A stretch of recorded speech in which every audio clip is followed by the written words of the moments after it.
Welcome to Things Zone. Are your characters not looking the way you expected? Is the animation coming out awkward? Don't know what canvas size to use or what colors to choose? Today I'm going to help you with all of that, using Aseprite and tips that apply directly to pixel art for video games. Let's go.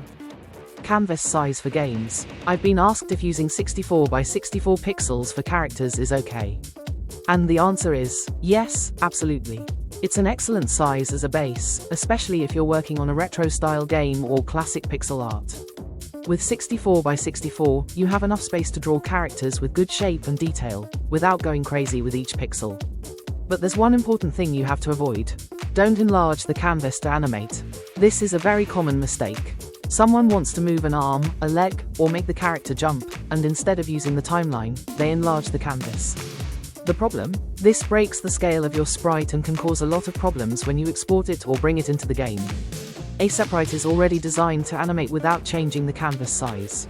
Use frames in the timeline, duplicate the frame, make the movement changes, and that's it.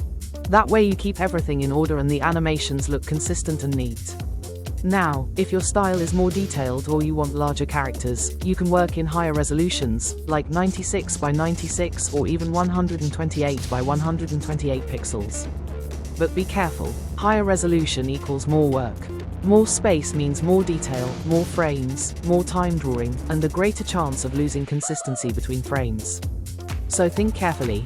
Choose a size that suits your game, your style, and also your patience. The important thing is to choose a size that works for your style and your patience. How to improve your animation. Now for the animation. I often get people telling me, my animation looks weird, not how I imagined it. And yes, it's totally normal. It happens to all of us at first. What you have in your head looks amazing, but when you draw it, something doesn't fit. That's why the first thing I always recommend is using references. Look at how a real body moves, observe the posture, the timing, the rhythm. You can also start with something very simple. Draw the key poses first. Those poses are like the structure of the animation. If that's right, everything flows better. Also use tools like onion skinning. It lets you see the previous and next frames while you animate, and that greatly improves fluidity. And no, you don't need to animate like Disney. But it's key to understand the basics, anticipation, timing, and clarity in poses. Even in pixel art, where everything is minimal, you can tell when an animation has intention and when it doesn't. Notice the difference. With just 2 frames, the character moves, but it looks rigid. With 4, we already start to have shape and rhythm. And with 10 frames, the animation feels alive. It's not always about making the most complex thing, but about using the frames you need to communicate the movement well. And if you can do it with fewer, even better. Optimizing is part of the art. So if your animation looks bad, don't get frustrated. Look for references, start with key poses, and practice. You'll see how, frame by frame, everything improves. Character drawing and proportions. A very common problem when starting to animate characters is that the head and body don't have good proportions. Sometimes the head is too big, or the body changes size between frames. And that, although it may not seem so at first, ruins the coherence of the character in motion. The key is to simplify. Before getting into the details, it's best to start with basic shapes. Draw the general structure first. A head shaped like a circle, a body shaped like a rectangle or triangle, arms as simple cylinders, and so on. Don't worry about making it look perfect yet, it's just the base. This method not only helps you have clearer proportions, but it also makes it much easier to keep them the same in every frame of the animation. If the character is built on simple shapes from the beginning, the whole process becomes cleaner and faster. Another very useful thing is to use guidelines. Draw a center line for the pose, mark the character's height, and divide the sections, where the head, torso, and legs end. This gives you a clear visual map to maintain proportion and volume. You can also work with silhouettes. If the character's silhouette is clear, even if it lacks detail, you're already on the right track. Because that means the design has shape and character even without color or shading. Once you have these simple shapes well placed, that's when you start to detail.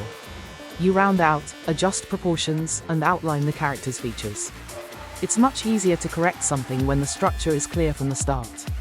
And it doesn't just apply to static design. When animating, maintaining this foundation also helps. If you draw the same simple structure in each frame before detailing, you'll notice that the character remains consistent and moves more believably. It doesn't matter if you're making a dog, a humanoid character, or something completely invented. Simple shapes are always the starting point, and the more you practice them, the more natural they'll become. So don't start with eyes, clothes, or details. Start with circles, lines, and volumes. Then, little by little, you'll improve. And when you do it this way, you'll see how everything fits together better.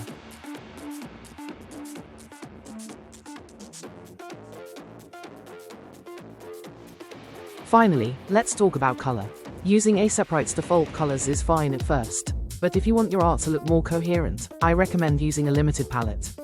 A well-chosen palette gives your game visual unity and saves you time making decisions. Plus, fewer colors means less hassle when animating or shading. Some recommended palettes to start with are NES, DB32, and EDG16. They all have distinct styles and work great for pixel art. If you want to explore more, you can visit thespec.com. There are tons of palettes there to download and try out. And as a quick tip, first choose a base color, one for shadows and one for highlights. With that, you can build the entire character without losing consistency. If you found this video helpful, leave a comment telling me which part you liked best or what topic you'd like me to cover next. And if you haven't already, subscribe to continue learning about pixel art and animation.